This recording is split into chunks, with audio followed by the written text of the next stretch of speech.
All right, we are live. All right, hello everybody. Welcome to another episode of the DK and Bill Wrestling Podcast. And today, yes, this is episode 4. Thank you for reminding Episode me. four Um, already. Awesome. Today we are going to talk about, well, both figuratively and literally, one of the biggest wrestlers of all time, and Andre the Giant. Plus, we're going to talk about 1987 WWF, and I'll get into a minute why I picked that year in particular. But as you guys could see, no guns behind me, so you guys are safe. I Yeah, I made a was joke in kind our of Facebook concerned. group. Yeah, I made a joke in our Facebook group like those are not my guns. They really aren't. So don't worry. I don't own a gun. So At vacation home, but still able to do the show. Appreciate that last hmm week or 2 weeks hmm ago, whatever it yeah. was. So, Okay. So let's talk about 1987 in the WWF. The Because actually this was my choice. The first three shows DK got the pick. He let me pick on this one. The reason why I picked 1987 is watching the stuff as an adult really intrigued me. Like 87 is a huge year for them, for WWF. And I mean, WrestleMania 3 is obviously the big reason, but there's so many things that happen in 87 that is just an amazing year. I mean, Piper retires, Savage becomes a good guy. We slowly get the start of the Mega Powers. Honky Tonk Man wins the Intercontinental title. There's so many good things that happen in 87 that I think makes it one of my favorite years, looking back at it as an adult, because I didn't, like I was telling you, I was only 2 when all this really happened. So, yeah, um, but watching some of it, it's like, holy cow, did they hit the jackpot that year?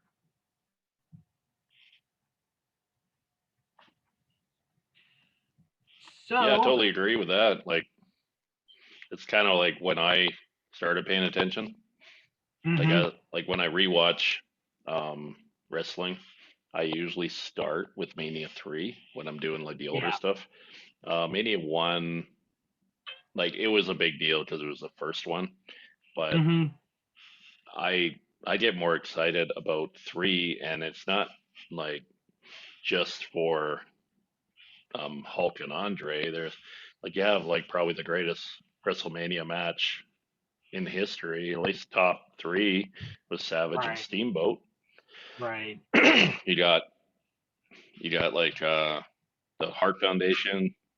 I I don't know if I think they actually do fight. I think Brett's around in Mania too, so mm-hmm, it's not like their debut, but definitely some big name guys go on here. And yeah, if you want to start with, because in '87 there's actually only two like major events, yeah, which I'm surprised that at this point, with all how wrestling was going, how they didn't do more large mm-hmm, events like SummerSlam. I think debuts in '88. yeah, it Like their does. first SummerSlam is the following year. So then Mm-hmm, maybe once Mania 3 and Survivor Series and how successful it is, this kind of like pushes it to where we get to like I like these years better than the current product. mm-hmm. And I do at the end of this, after we do the Andre, I would like to do a little recap of what just happened, if you're okay Oh with that, yeah, oh yeah, because we had a because pretty big this week actually.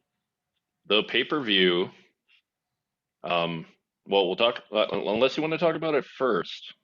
Like I'll Let's give that talk up to you about. if you want to focus, Yeah, let's actually let's talk because about. Yeah, because I meant to mention that to you because this is the first pay-per-view I watched live since WrestleMania. Hmm. And I've been super down on the product. Right. This was a good show. Yeah, It it was. really was. You like, there's Now, no way you can circle around and be like, I'm like, oh, this should suck. What's going on here? Like there's a crowd. Mm-hmm. Like I know that's why they pushed for some of the guys that came back and stuff. Um the Charlotte Rhea Ripley match, like That was damn, good. that was good. I I usually get kind of bored of the same matches back and forth, but they told a good story in this one. mhm. I liked it. I Um, mhm. Back and forth. The women's ladder match, like the stuff Alexa Bliss was doing, like that that was was cool. that I was like I cool. like like how she's controlling. I really like the spot with Zelina Vega where she just Yeah, hypnotizes her. They just climb down, and like I'm like, oh, that's what's up? such a cool spot. Like, no one gets hurt on that Right? spot. Yeah. And the little doll that they're Yeah. doing. Like I honestly haven't watched a lot. I have SmackDown and Raw on my PVR, so I like went back and watched a couple previous ones. I'm like, oh, okay, this is kind of Mhm. neat. Um, so they're burying the Fiend to like build up Alexa Bliss, which is I don't know. Like, do you think they're gonna bring back the Fiend in a different I way? don't know because he hasn't been on since Because after WrestleMania, no, and that's been like 3 months. and they like the Mania was kind of weird how she was like bleeding, and then all of a sudden Mm-hmm. he just Yeah. lost, and then Randy Orton like gets out of the ring, and that's the end. I don't think you've seen No, him. Like you've seen Bray Wyatt. You've seen Bray Wyatt like once. in the what do you call it? It's just in Yeah, Firefly the Funhouse. Funhouse. Yeah. So kind of interesting to see if they're gonna repackage him again Mm-hmm.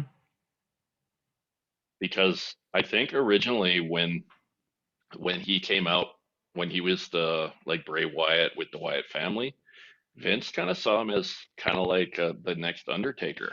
Oh, that character had Like, so much potential. yeah, I loved the music Mm-hmm. and the lighters, and then he would come down and he'd sit in a rocking chair, Mm-hmm. and oh, he had some of the best promos. Mm-hmm. And I don't know, they just I think they killed his character back in the day, and then they killed the Fiend when he lost to Goldberg. Like that was it. Well, okay. To be fair though, with the Fiend thing, that wasn't WWE. That was Goldberg saying, "I'm not losing. I'm a role model to kids. I can't lose in Saudi Yeah, Arabia." So that's why. That's and honestly, but I they do. But I do they agree. signed him. They signed him because AEW wanted him. But I do agree with you. When the Fiend lost to Goldberg, all that momentum was gone, and he Yeah, hasn't been the same. yeah. I don't know. I Not don't been. know what they're doing. Like they had a lightning in a bottle character there. Like when the Mm-hmm. Fiend came on, I put my remote down because I record all my wrestling. I skip a lot of it. Mm-hmm. Put when the Mm-hmm. Fiend's coming out, okay, I'm watching all this. I want to see what happens. Yeah. And they killed all the momentum he had. I feel like they could have ran for 4 or 5 years with this character, where he Mm-hmm. kind of comes special attraction style, maybe 4 times, 5 times a Yeah. year, and he does some cool back scene stuff, different things. Mm-hmm. But I don't know. So be kind of interesting to see because they're kind of transitioning Alexa into this like fiend type women's character, and it's very cool. Right. I Lexa's like my favorite lady performer, so it's nice to see that they're doing something with her a little different because she kind of needed a change too because she was kind of like doing the same thing all the time. Mm-hmm.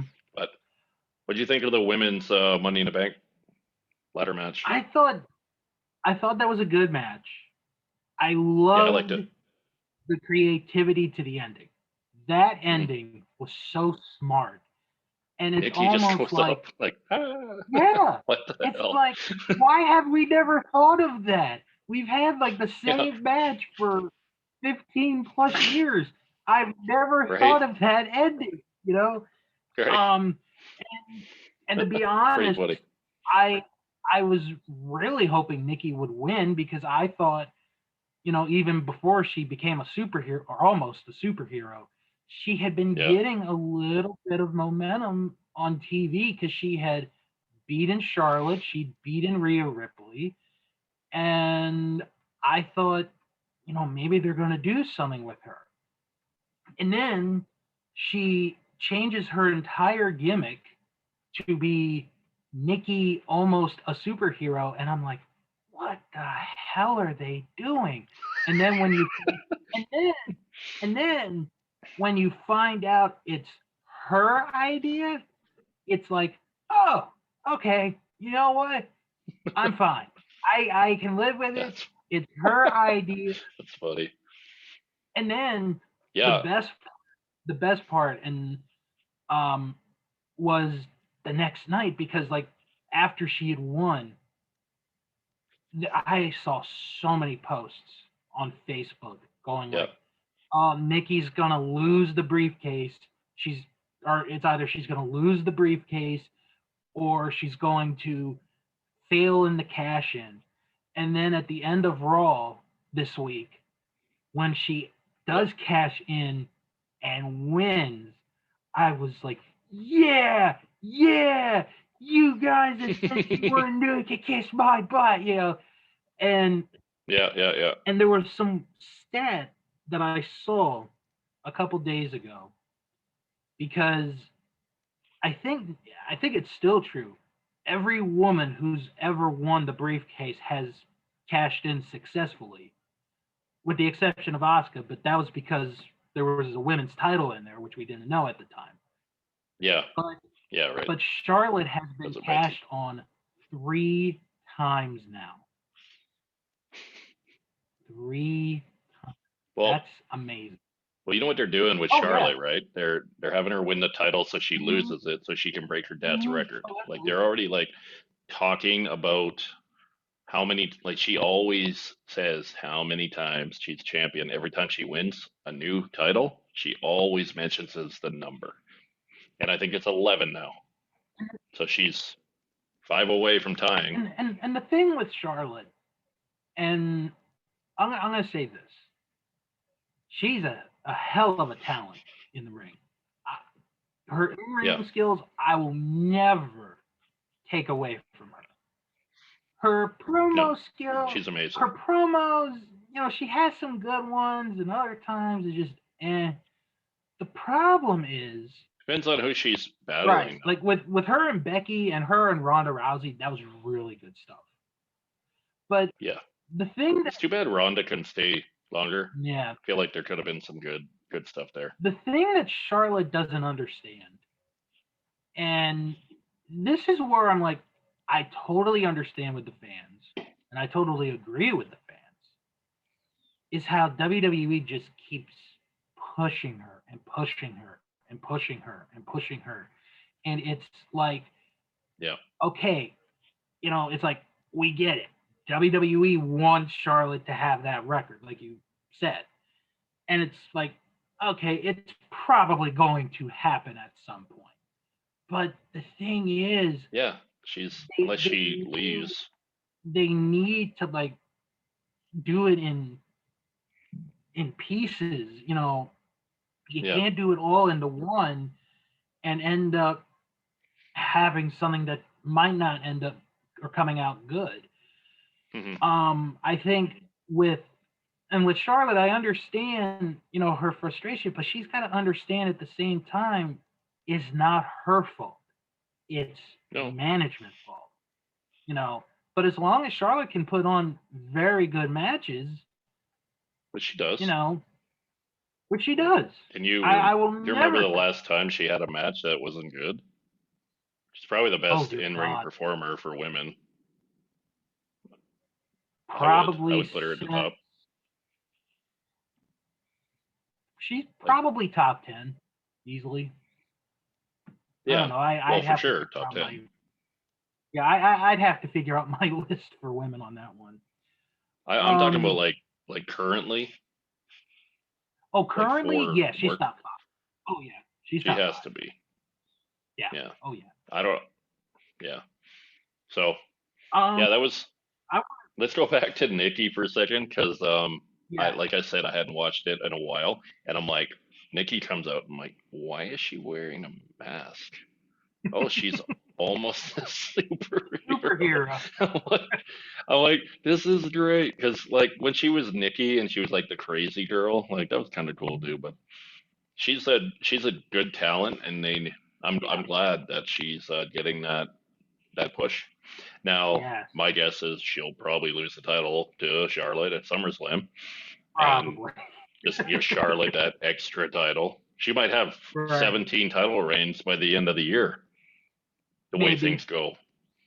I do And remember when Charlotte and Sasha, like yeah. they traded the title like 5 times in like Hmm. 6 weeks. Hmm.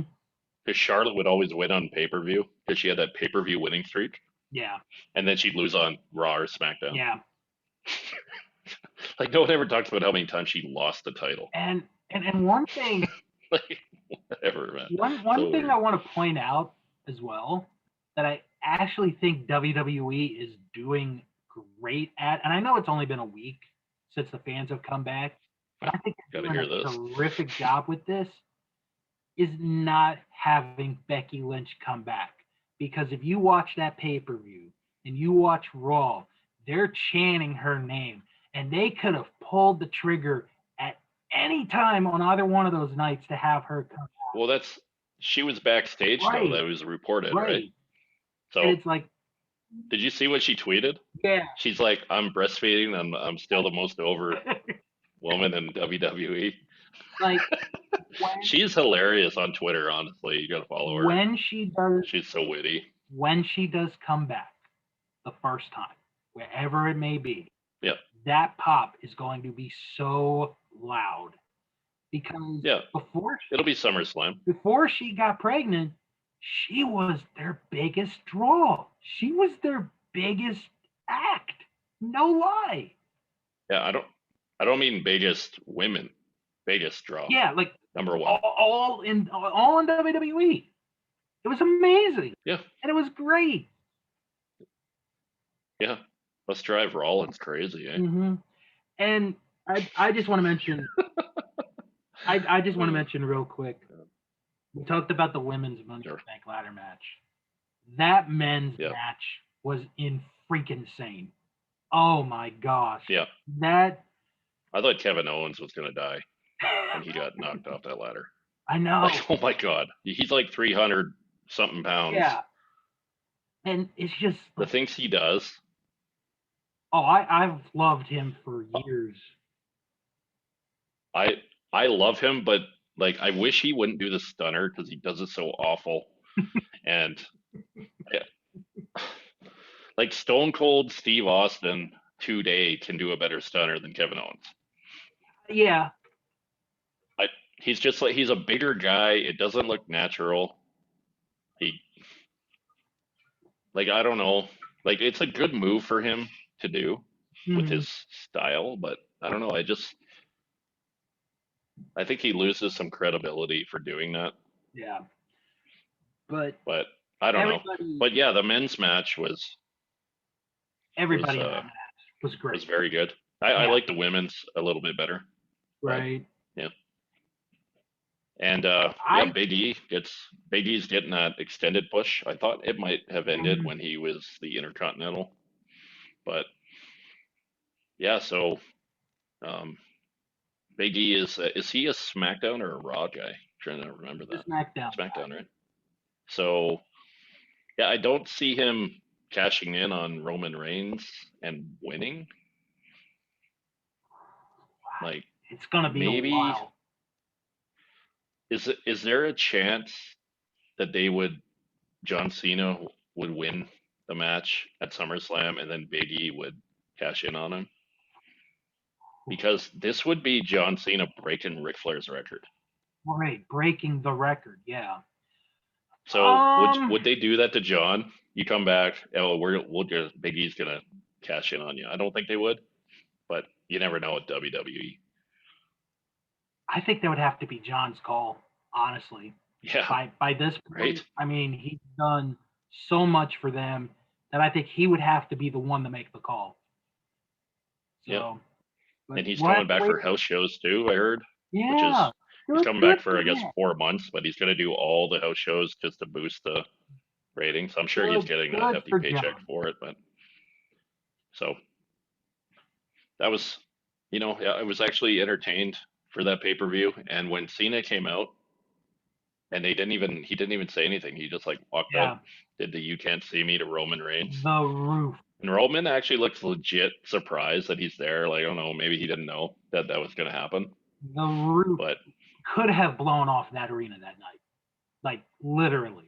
yeah, And the see, only other time I'd ever heard a pop like that was also with John Cena at the 2008 Royal Rumble when he came back. oh, when he came back early. Nobody Yeah, knew he was coming back because yeah, I have a friend of mine who was at that show, and really. he was like, because we talked about it several times, and he was like, yeah, everyone was going crazy. And then when he got in the ring, everybody realized it was John Cena, and they were like, boo!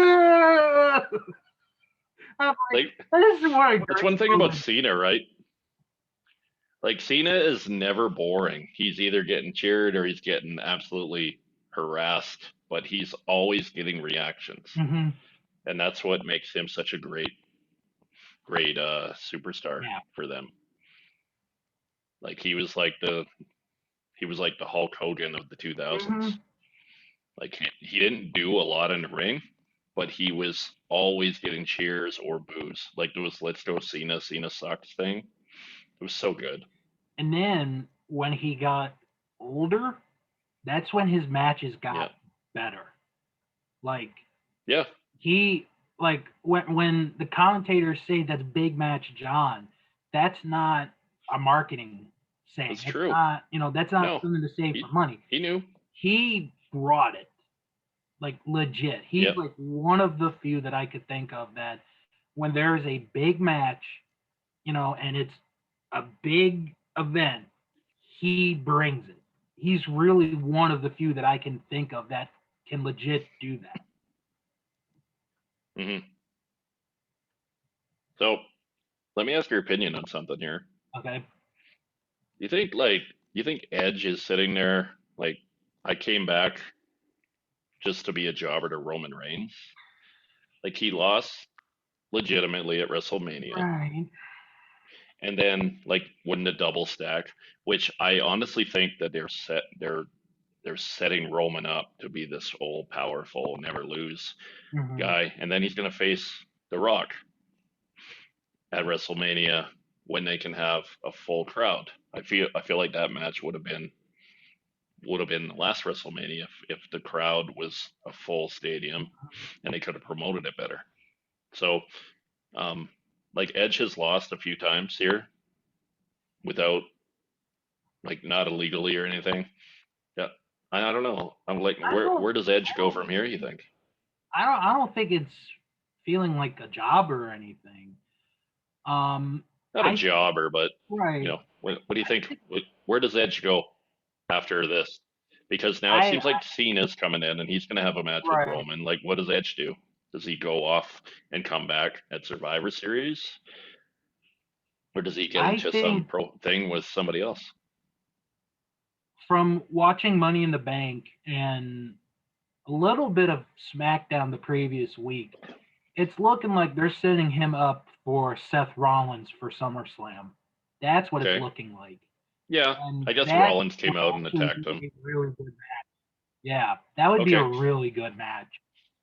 yeah, Rollins is one of the top guys right now. Mm-hmm. His character is awful. I kind of wish they would abandon Yes. that. I don't like it. It's it almost seems like the crowd is like it's not like he's a top heel. He's kind of like in the middle. Like Mm-hmm. okay, we like him as a wrestler. But Um, like a comparable. Now, you might shake your head at this, but a comparable was when Macho Man Randy Savage was having all these great matches, but he was a heel. Yeah. Now I could kind of see them wanting that for Seth Rollins, but the crowd doesn't seem to Yeah.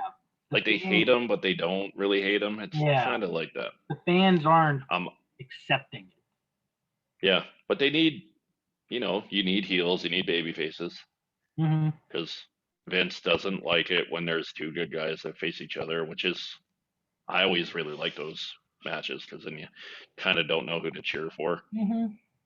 Like the first one was like Warrior Hogan that I can remember, where it was like one, like both were good guys. You didn't really know who was going to win. Makes it more intriguing. It does. But yeah, so all Money in the Bank was a good pay per view, Yeah. and it definitely will lead me to watch more upcoming product. Hmm. So It'll be interesting, and I want to say this before we get into 1987. It's going to be interesting how the fans are and TV ratings are a month from now, because like this week I'd heard like the number, like, because TV numbers, I think these days they're not a big deal as they were when WCW and WWF were going at the same time. But yeah, like all the shows I had heard this week had done pretty good numbers. They'd gone up a little bit. I want to see where that's going to be a month from now. And if it yeah, stays either at where they're at, from this week, or if they go up a little bit, or if they go down a little bit, that's where I think it's going to be interesting. But let's give it a month. Let's see where they are after SummerSlam. yeah. Well, it all depends on how long certain guys are going to be around. Hmm. I think John Cena is definitely a ratings guy, Hmm. and they have announced, and I don't think this is accidental. They have announced that he's going to be on both shows, and that's so you watch both shows. Yeah. SmackDown is a much better show in my opinion. I don't. I I'm kind of over the Paul Heyman Roman Reigns thing, the head of the table, his cousins being his little bodyguards. Like, I know they're setting something up in the future, but I don't know. I kind of wish they'd go in a different direction, but it's kind of hard to figure that out Hmm. with certain things that they want to plan in the Yeah. future. So, um, why don't we um, why don't we jump into WrestleMania 3, 1987? All right. WrestleMania 3 was the first pay per view of 1987 and probably the biggest show of the 1980s. And it still holds up to this Yeah, day as one of the great shows of all time. Um, so we're going to go through the card real quick. And then I'm going to ask if you knew a little tidbit about the main event. So, um, opening match was the Can Am connection of Rick Martel and Tom Zink beating Cowboy Bob Orton, that's Randy Orton's dad, and the Magnificent yeah. Morocco to start us off.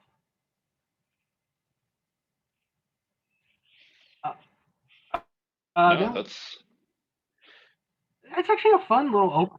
yeah. Go ahead.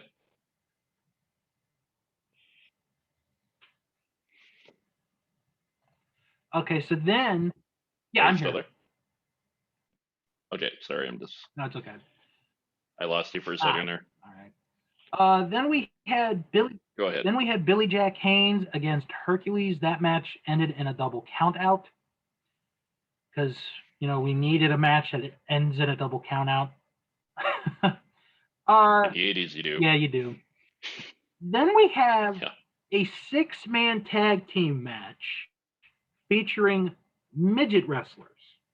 So in this Gotta love the match, midget wrestlers, right? Hillbilly Jim, the Haiti Kid, and Little Beaver beat King Kong Bundy, Little Tokyo, Little Beaver. and Lord Littlebrook by disqualification when King Kong Bundy drops an elbow drop on Little Beaver. Oh my god, that's so good. I remember this match. Is it like where like the big wrestlers couldn't have any physical contact with the midget wrestlers? Right, right, So like, and then King Kong Bunny's like, I've had enough of this nonsense, and he just exactly. like elbow drops the little guy.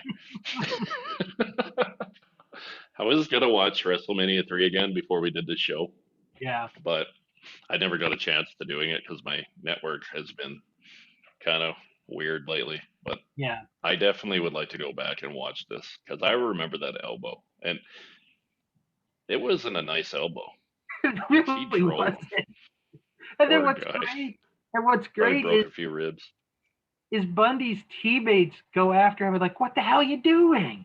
Are you nuts?" Yeah, and all the midgets get together and they like, let's get him. Seriously. Oh, I miss those Uh, days.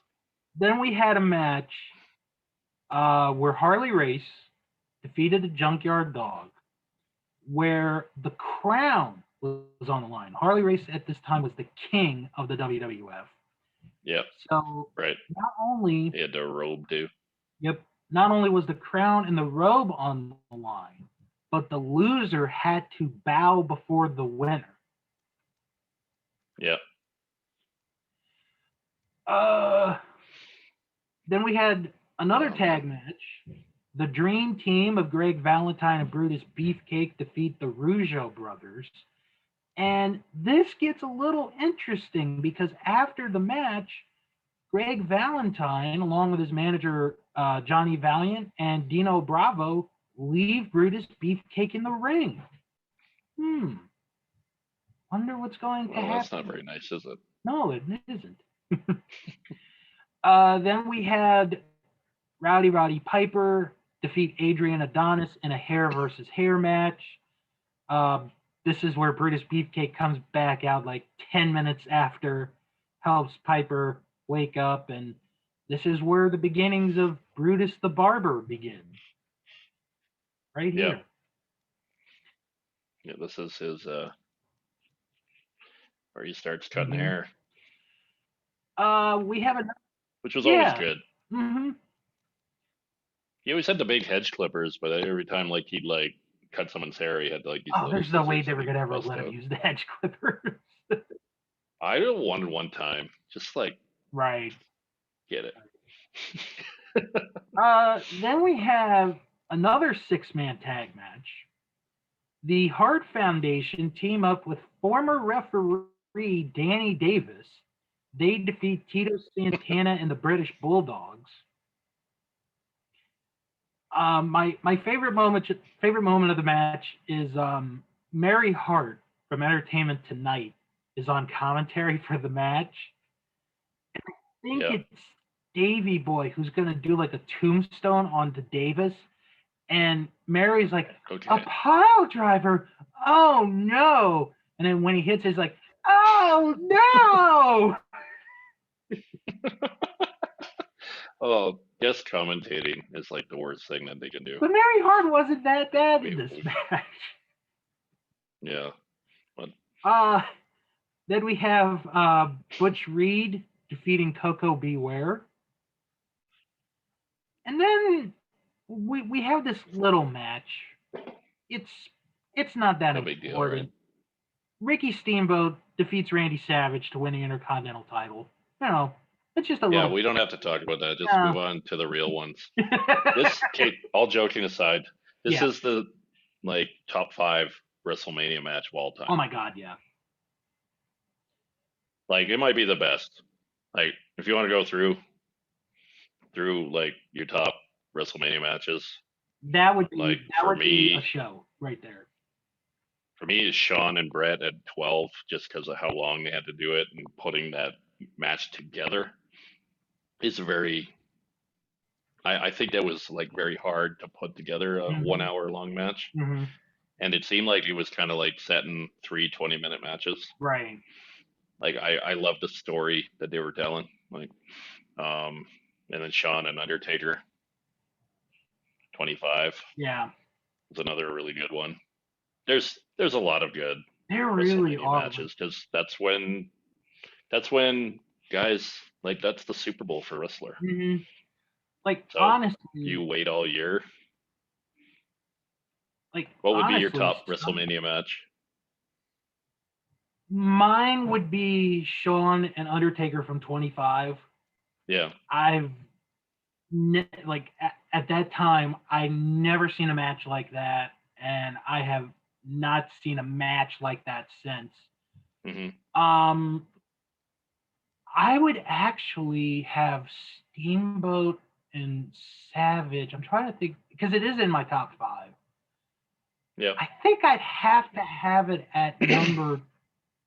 Oh, I think I'd have to have it at number three Number three. because my number two is Savage and Ultimate Warrior from Seven, So and you got that Savage and match, and two of the three. yeah, Yeah. that's why I will always say to me, and this is with all due respect to Shawn Michael fans out there, to Yeah. me, Randy Savage is Mr. WrestleMania. Shawn Michaels had a losing record at WrestleMania. If you He look at did and some of his matches that he lost were some of his best matches. his matches, yeah. Now, 14, he was in a bad place, so that wasn't a good But one. that's still a good match. It was it was a good match. Sean says it's one of the matches he regrets the most because his back was messed up and His he back, wasn't in a good place. He knew he was retiring. no, He was yeah. kind of pissed off that they were moving away from him to Stone Cold. Um, Mm-hmm. in our next episode, I'm we're gonna do Stone Cold Steve Austin in 1998, so I don't want to talk too much about this one, but Right. that's that that was another great match by Sean in my eyes. Yeah. Oh yeah, I love Um, that match. yeah, so for Mania, another top Mania match in my opinion, CM Punk and Undertaker. Thought that I was at stole the that show one. that year at 29. You were I there. was at That was the one at was that New York yeah, that was New York or just outside. MetLife? Yeah, There were that there was the were one with Cena and Rock as main event, right? quite twice in a lifetime, as some of us call it. And that's the one Cena won Yeah, because he got the because Rock won the year yeah. before. Yeah, Um, cool. I honestly thought Punk.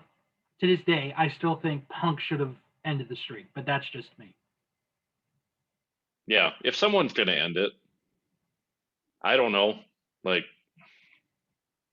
he was in that bad place, and management was kind of transitioning away. Yeah. They're doing Cena and The Rock, and CM Punk wanted to be in the main event. He never main evented a WrestleMania, but this that match stole the show, Mm-hmm. and I think they should have had CM Punk in the main event in that Yeah. year. Make it a triple threat if they have to. That's what would have made But the most sense. But yeah, because they had CM Punk lose to The Rock at mm-hmm. Royal Rumble, and then they go into a new John Cena. Like you knew they were fighting, Yeah. and then they just give the belt to one of the guys, so it's a title match. But yeah, so let's what we got off topic Yeah, again, but let's get that's to what we do on the show. the rest of the card. All right, Honky Tonk Man. Macho. Well, the Steamboat Yes, wins, no but way. we got to talk about the rest of that match, right? Yeah. Steamboat gets the title. Mm-hmm. Uh, Great match, obviously. oh, great match. Honky Tonk Man defeats Yeah, Jake Roberts. yeah. Iron Is that Sheik, Iron, yeah? yep, Iron Sheik and Oh, Nikolai Volkov beat the Killer Bees by disqualification. And in the main event, Hulk Hogan defeated Andre the Giant to stay the WWF champion. This is kind of controversial, I thought, Well, because Andre was undefeated 15 years. hmm What did you think about this? The body slam. I actually love how they set this matchup yeah, because like at the beginning he tries to slam him and then he gets like hmm crushed. One, yeah, two. I guess he kicked out. Didn't look like he right. kicked out. But one, two, three. Andre's like three, three, I am the and tower. Heenan's I am the champion. Um, So good. I love Andre. like, I'm glad we're talking about him this episode. like, it's not the greatest match in the world, but it's No, such it's an important match. And yeah. I think the importance of that match outweighs the quality of it, which I'm actually fine with. And then when Hogan does do the body slam at the end, the whole place goes crazy like, oh my God, he actually did it. And then Yeah. leg drop, And it's a one. good body slam. It is. It is. And the setup, like I love the Um, setup because he looks at the camera and he just goes like, mhm, and then he almost hulks up a little bit. He's just like pumping himself up and then he just picks him up. right. And Andre does a good job too, like because when you got the height difference, because they bill Hogan as 6'8", but I think he was around 6'5", 6'6". So Yeah. there's about 8 to 9 inches difference, and the size of Andre, it's definitely on Andre as much as Hogan, I think, when you're doing a body slam like that. Not to screw it Right. up. Now, I'm curious if you had ever heard what the backup plan was going to be if Andre could not go through with this. I, I'm spacing on it because I have heard like theories on this. Why don't you fill me in and it'll probably trigger my memory a little bit. The alleged backup plan, if Andre could not go through with the match, was going to be Hogan against Paul Orndorff, Okay. which at that time makes a lot of sense because they had a hot feud like the year Yep. before, and I think it had ended like the beginning of '87. So if they had that as the main event instead of Hulk Andre, it still would have been a pretty big main event, but no, Nowhere near it the would have not magnitude. been anywhere near. Yeah, definitely Yeah. not. And we should mention that Mr. Wonderful he just passed away from dementia Yeah, a a couple few weeks weeks ago. back. So there's another wrestler that's come and gone. And there's actually it was kind of a scary post that I read. Hulk Hogan's first six WrestleMania opponents have all passed away. Yeah, that's And then some, not to make light of death or anything, but someone wrote like, "Watch out, Sergeant Slaughter, you're next" or something. right. And I was like, "Oh my god!" Because I'm Like trying to. Slaughter and Sid Justice are Yep. on lookout here. But it kind of makes you think about things like that. But And Paul Orndorff wasn't that old. He was only 71. yeah, That's yes, not I really. think that's probably around the age that Hulk is now, right? I'm guessing. I don't have that Let's in see. front of me, but Let me see. yeah. Hogan is That'll, 67. okay. I always assumed that he would have been older than that. But Mhm.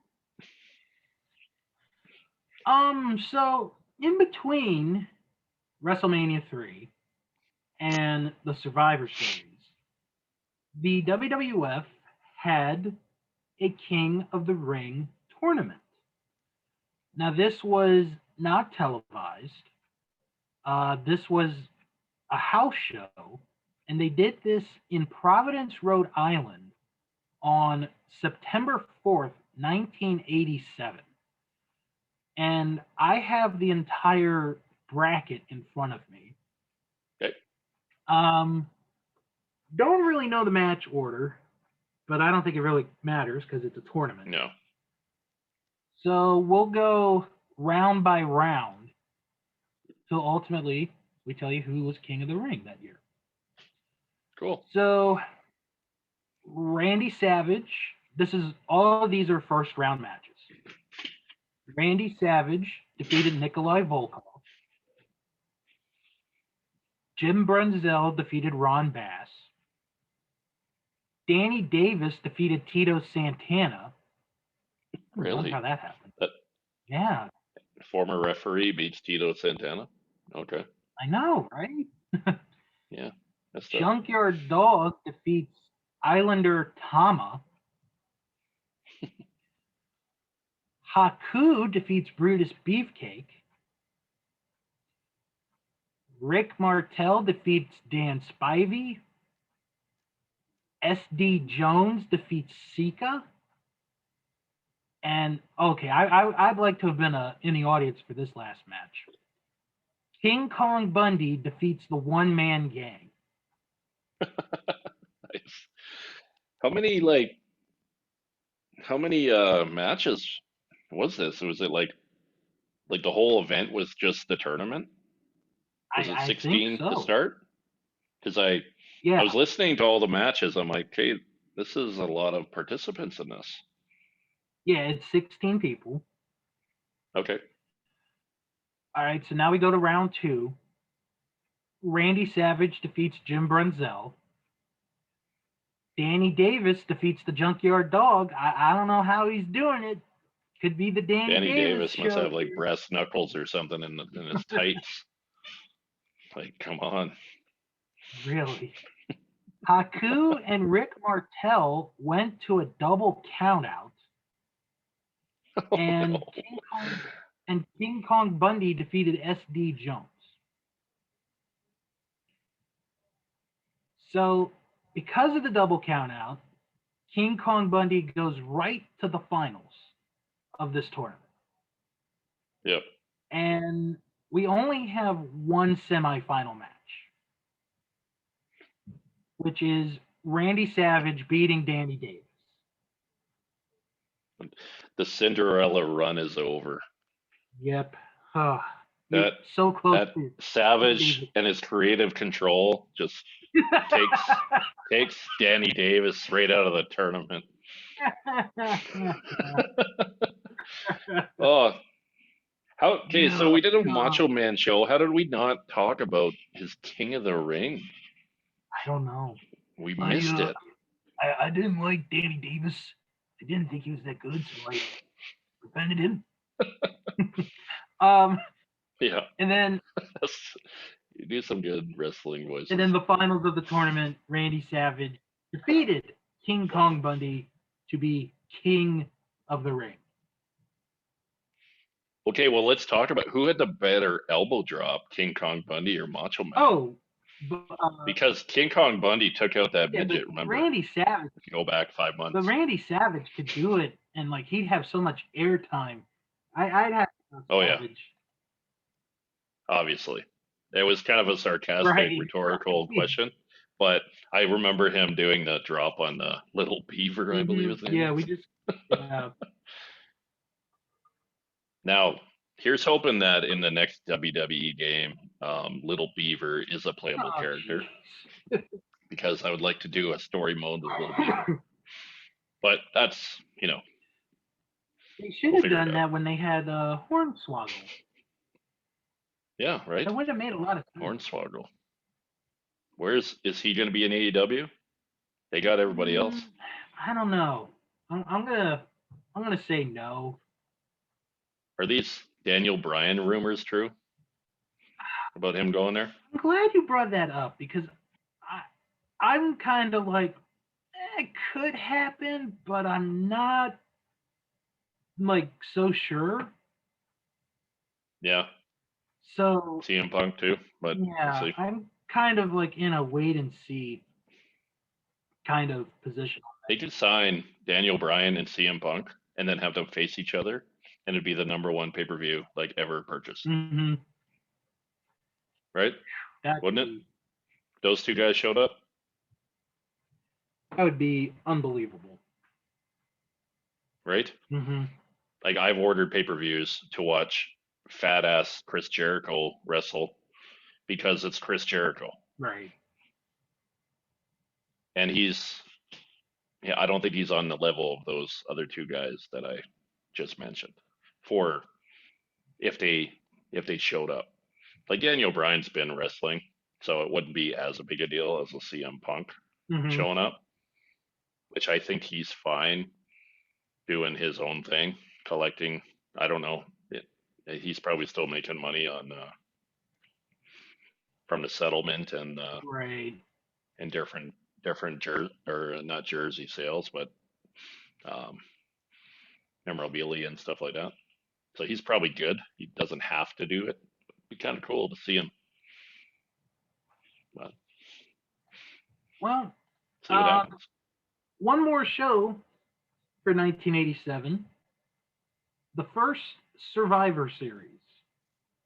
And basically, the whole show revolved around this is the quote unquote rematch between Hulk Hogan and Andre the Giant. However, we're doing it in team style format. Yeah. So, is it really a rematch or is it not a rematch? um, four matches were on the card. Um, just gonna go through the just who survived them. So the Sure. first match um, was a team led by the Honky Tonk Man against a team led by Randy Savage. The survivors from that match were Randy Savage, Jake Roberts, and Ricky Steamboat. Okay. Then we had a women's Survivor Series match where a team led by the fabulous Moolah fought a team led by Sensational Sherry. And in the end, the Jumping Bomb Angels, who were on Moolah's team, were the survivors in that match. Then we I have no had, and analysis I of actually jumping like, bomb angels. I don't even know. I wish I could add something I to was this, but I I don't was know who looking they are. at one of the Jumping Bomb Angels picture on Wikipedia. Yeah. Yeah, she's kind of hot. He's kind of hot in 1987. Okay. We need to check this out. Okay, so yeah, so You keep then, talking. I'm going to look. all right, then we have a Survivor Series match where it's all tag teams, and the captains are the Hart Foundation on one side and Strike Force on the other side. And the survivors of that match are the Killer Bees and the Young Stallions. Yep, you heard that right. The Killer Bees and the Young Stallions were the survivors of that match. Can can I show you something right now Yes, on my screen? yes.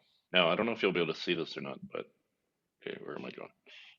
Hall of Famers? Are they? 2018 inductee, Let Jumping me, Bomb let Angels. me, let me check. That's what it says right here on my page. Mm, Wikipedia. sometimes Wikipedia lies. Yeah. No, I don't. But it says 2018 inductee, That so that could have I don't been know. that could have been made up. Probably. Yeah. But yes, I agree. There's one of them is pretty good looking. The other one, not so much. Well, But I think I'm sure she had a nice personality. and then the main event, Hulk Hogan's team against Andre the Giant's team, and Andre the Giant was the sole survivor of that match. Okay, so how did Hogan lose? Because I know it wasn't to Andre. He I was don't think. counted out. Of course, Hogan playing his stuff there. Hmm. Hogan counted out. Okay, and Andre is the sole survivor, Hmm. so he gets his like kind of revenge over Hulk. Yeah, it's like kind of revenge, but I not don't know. really revenge. And then if you jump ahead to the next WrestleMania, I believe it's a double count out between the two. Right. So they're basically one, and one. Yeah. One win, one loss, and one tie for Basically. their career. Yeah, I wouldn't really count the tag match in that rivalry. It's more of Right. the two WrestleMania contests Hmm. and the double count out in WrestleMania 4 is probably just keep Hulk strong in his Yeah. character. I never saw him lose really No. till Mania 6, Hmm. but yeah. So is there anything else in '87 like after November? Um. No, not event wise. Because Royal Rumble, the first Royal Rumble's in '88 as well, right? Yeah. So '88 is kind of the year where they start capitalizing on more events. Hmm. Because then you got the four big ones starting in '88. Yeah. So yeah, it was definitely a year that changed the wrestling business, It is. especially with the Mania 3. It Hmm. was a huge crowd. Like we were talking off air, my page says 78,000 and they announced 93. So Right. I'm curious what you think about if that's a fabricated record for the Pontiac Silverdome. And it's also at WrestleMania 30, there's a really funny thing where Hulk goes the Superdome, the Right. The Silverdome. Silver Do you Dome. remember I that? remember that. I And think I okay, still have the T-shirt of him saying that. and you, we were talking in the Owen Hart episode about opening matches that were the best. The Hmm. best opening segment in wrestling history has to be that Steve Austin Rock Hulk Hogan segment That was at really 30. good. That was really good. Like you look at the crowd and they're like, we're 5 minutes in and three three guys on the Mount Rushmore of wrestling are in the ring Hmm. doing a promo in a triple threat promo, Yeah. and it's so good. But yeah, that kind of like the Silverdome part reminded me of 30, which Yeah. is a very good WrestleMania. I really like that one. But back to my previous question, do you think that it was fabricated attendance? There's part of me that thinks no, because if you look at the pictures, not the video, but the pictures, Yeah, you could make a case there's 93,000 people. yeah. Well, I think the stadium held like 60 something, and then they had the whole floor full. So I'm like, Let I'm trying to figure out how they got 30,000 on the floor. let me check how So many. I always thought that 78 was more accurate than the 93 Okay, so it because says they always here try to break the record, and it sounds better. it This says is here the our wrestle or capacity in stadium record, the capacity indoor stadium record. the capacity for the Pontiac Silverdome could be 82,000 or more.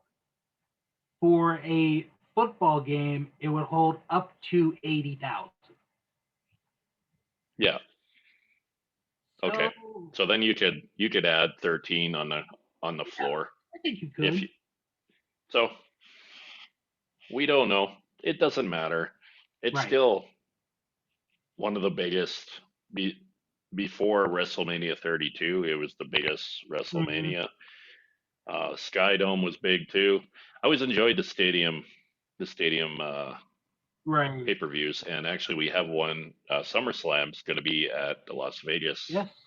Stadium, and this is going to be the first like huge event at that stadium because in the Hmm. NFL they didn't have crowds last year. So this might be the first full stadium crowd there in Vegas for Right. SummerSlam. And I do believe this is where Becky Lynch will return, and you'll hear that pop that you were referring to earlier in the show. All right. Well, let's talk about our featured wrestler here today, the eighth wonder of the world, Andre the Giant. Um, Real quick, he was born May 19th, 1946, in a small town in France called Coulommiers Saint-Et-Marne. If I pronounced it wrong, I apologize. And Sounds good to me. he grew up really fast, height wise. Yeah, wasn't he like 6'8" or 6'9", and like when he's Yeah. 15, just a massive, massive human. hmm So, he actually at one point was a soccer player when he was a lot younger, which I didn't know until many years ago. And then somebody, Was he a goalie? oh my God, can you imagine him as a That would goalie? have been a good position He for him. would have been a great goalie. Just stand there I like with wonder, his arms I out. wonder how he would have Good, done in no ball hockey. past me. I wonder how he would have done in hockey as a goalie. There's no way Well, anyone would get the puck through I would have just had Andre play right wing, and he would have been the enforcer on the line. it. You hit my player. So, Anyways, Andre, his in-ring career begins in 1966, and it's a long time before he gets to the WWF yeah, with Vince McMahon Sr.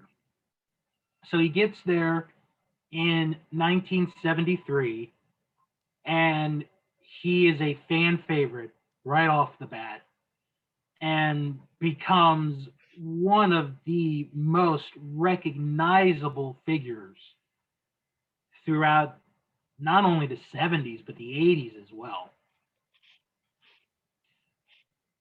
Um, he, excuse me, would travel all around the world, would wrestle just about everywhere. There's so many places; it would take forever to tell you where he wrestled, but believe me, he wrestled a lot of places. Um, actually, I got something. There's something here I'm reading about, and I didn't realize that he wrestled Hulk Hogan before the three, and he won the match, and he was the baby, and Hulk Hogan was the heel. hmm That's that is like shocking that I did not know that.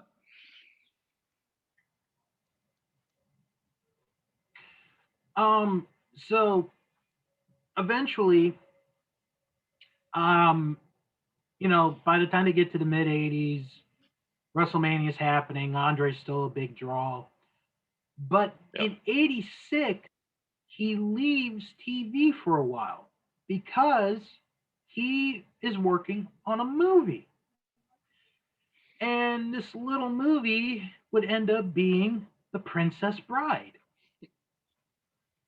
great movie. Oh, I love that movie. Andre is great in that movie. Yeah, There's like that's one of those movies where I can't find anything wrong with it. no, it's well done. It's a good story. Mm-hmm. It's got a lot of one-liners that you still remember these days to this day. As you wish, As you healed my wish, brother. have fun storming the castle. Yep. Um. Oh, good So stuff. after he, he came back as a heel, as a bad guy, managed by Bobby Heenan, which people never thought would happen. Yeah. And that takes us to WrestleMania 3, which we just talked about.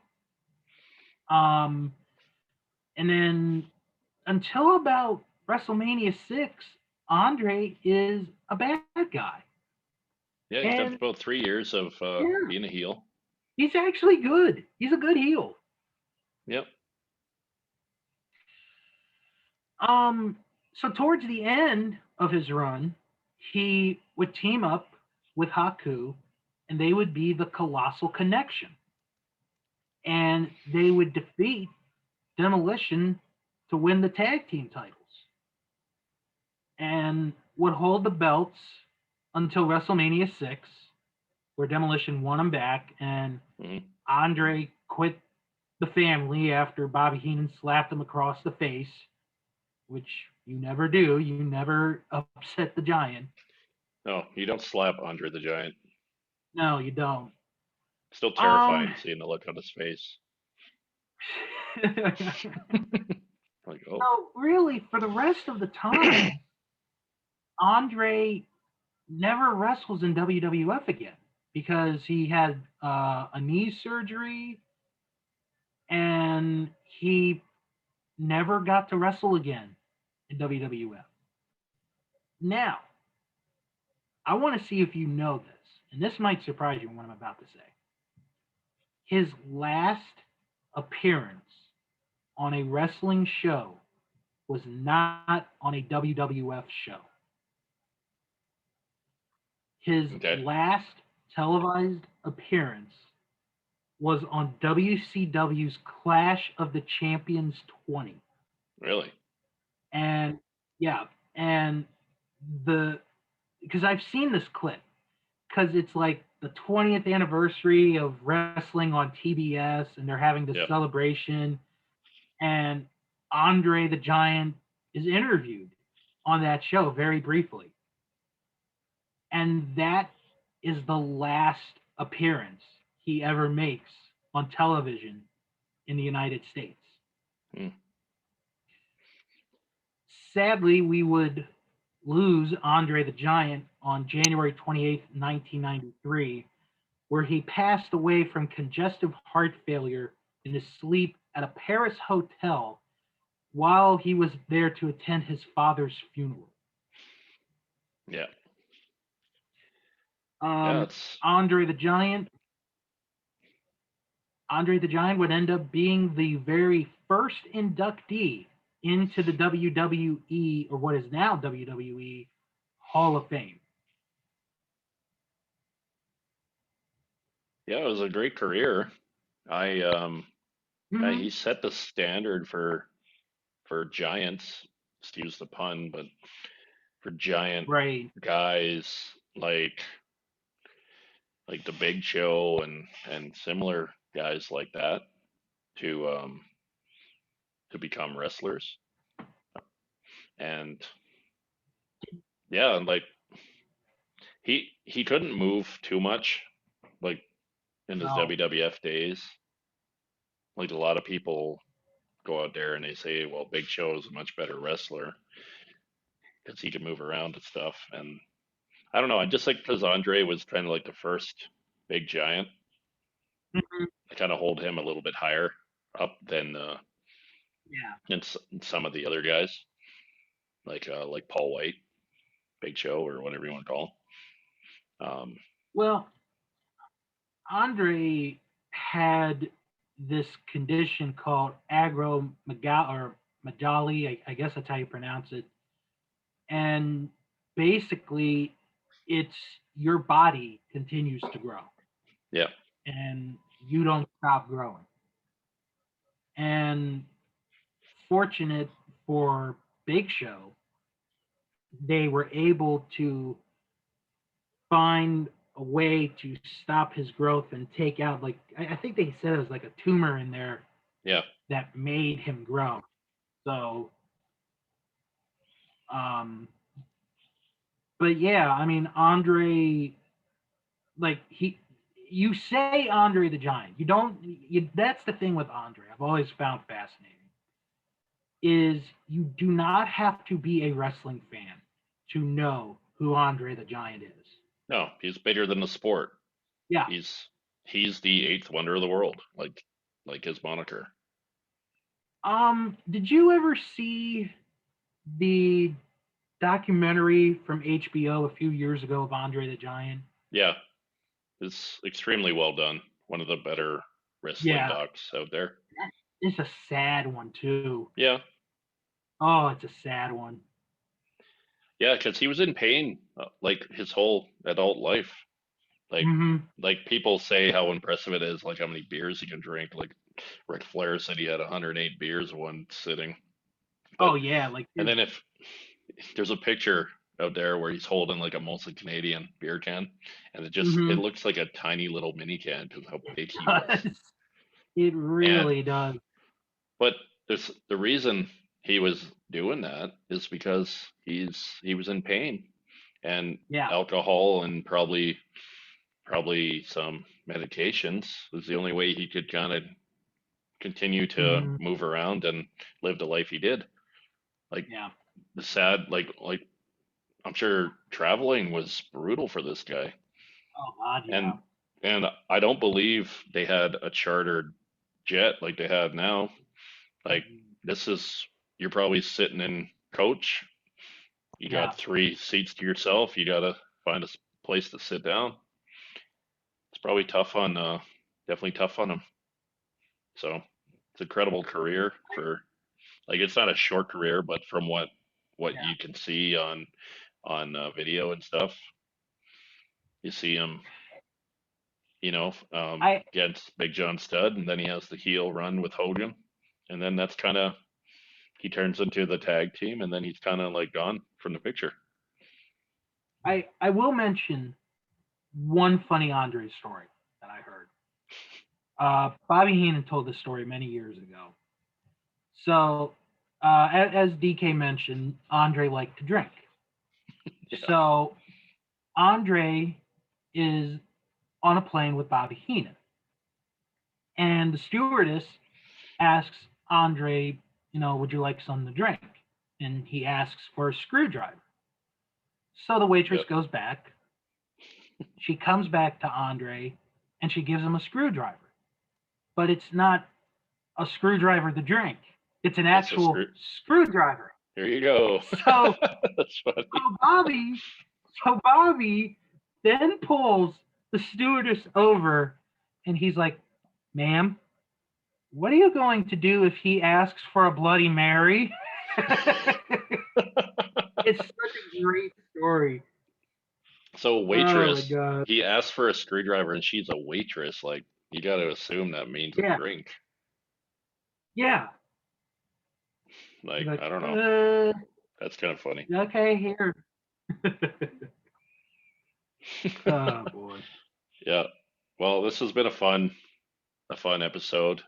I know it was the Yes. first one that you wanted to do with Hmm. Andre the Giant, 1987. I like the year that you chose too, um, Thank you. because it was kind of like the probably one of the better years for Andre in the WWF. Hmm. Yeah. Because yeah, he was a great heel, especially with Bobby Heenan and Hmm. Hulk. Hogan. He helped move Hulk into that place that he Oh needed to God, go. yeah. Hmm. Now, I saw a post on Twitter the other day, and I'm curious what you think of this. There was two pictures, and it said, "What changed the wrestling business more?" And the first picture was Hulk Hogan slamming Andre, and then the second picture was Hulk standing in the ring with Kevin Nash and Scott Hall.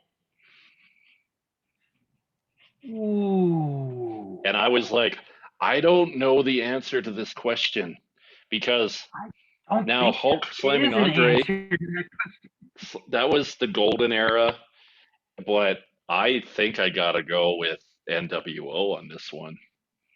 What do you think? Honestly, I think it's two different eras and maybe two of their top defining moments. Yeah, But if I had to pick, I would have to say the formation of the NWO because we'd never seen Hogan as a bad guy before. yeah, and that like extended his career. But it's not by much. Like No, that decision is not by much. and when we do a Hulk Hogan episode, it might be a long show because that's a long career, Ooh. and because you That might start at that like might have to be a two. 1982, might be a two-parter. We might have to Yeah. do the Hulk Hogan WWF and then Hulk Hogan WCW Mm-hmm. leading back to WWF. Yep. Yep. Yep. Like we can record them in the same day if you want, but it might be a 2 episode guy. But We'll see. that'd be interesting. Yeah, I was just curious. All I right. saw that on the video, so I'm like, I'm gonna ask Bill what he thinks about this because that Actually, was a tough question. that would be a good question for our Facebook group. What they Yeah, think is the bigger moment between those yeah. two. Which we need. We're getting up there in numbers now, which is nice, but I'd like it to grow Mm-hmm. a little bit more. So we'll have to keep sharing that group and my other Yep. podcast, DK and the Hawk. We're getting close to 300, so that's exciting. And Yeah. both our co-hosts and our two podcasts. He's been a busy guy, but me and him are doing a show tomorrow, and looking Oh, forward to that good. too. Very good. Yeah. So saying that, thanks again for joining us, everybody. Andre the Giant, 1987, and a little Money in the Bank recap. Mm-hmm. Let us know what you think. Give us a like and a share and a comment. Drop that like, Yep. subscribe to the channel, and you'll get more of these basically every 2 weeks. Is Mm-hmm. what we've been doing. And yeah, we're hoping to do the Stone Cold in 1998 next time. Yep. Um, I'd love some comments telling us what they'd like to see. Yeah, that would. I'd be open. Yeah, definitely, because that's what it's all about is getting people watching and getting the content out. So yeah, I look forward to hearing some comments back. But I guess we'll say goodbye for today, and thanks for watching.